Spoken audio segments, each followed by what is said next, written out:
បាទជំរាបសួរបងប្អូន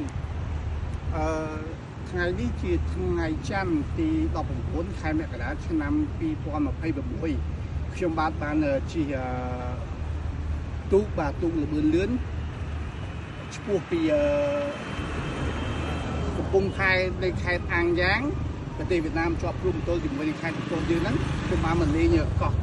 ត្រល់បាទខាងក្រោយចុងខ្ញុំបាននេះគឺដាក់ផ្លាកសញ្ញាថាសម្គាល់ថាភូគុក Island ដែលយើងថាហៅថាកោះត្រល់បាទកោះត្រល់គឺមានទេសភាពស្អាតមែនទែនបាទហើយទំហំកោះនេះខ្ញុំហ៊ានសន្និដ្ឋានថាមានទំហំធំសឹងតែធំជាងខេត្តព្រះសីហនុទៀតផងហើយចំពោះសេដ្ឋកិច្ចគឺជាគេថាចរន្តនៃ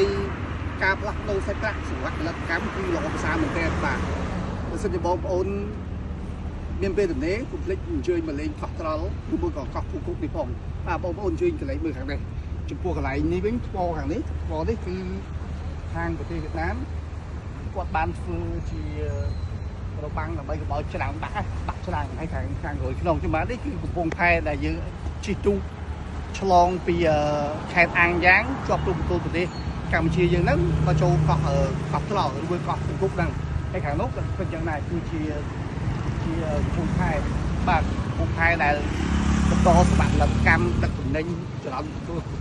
ដែលថាធ្វើការផ្លាស់ប្ដូរទំនិញពីប្រទេសមួយទៅប្រទេសមួយអញ្ចឹងខ្ញុំបាទសូមអរគុណសម្រាប់ការទស្សនាវីដេអូរបស់ខ្ញុំបាទអរគុណបាយបាយ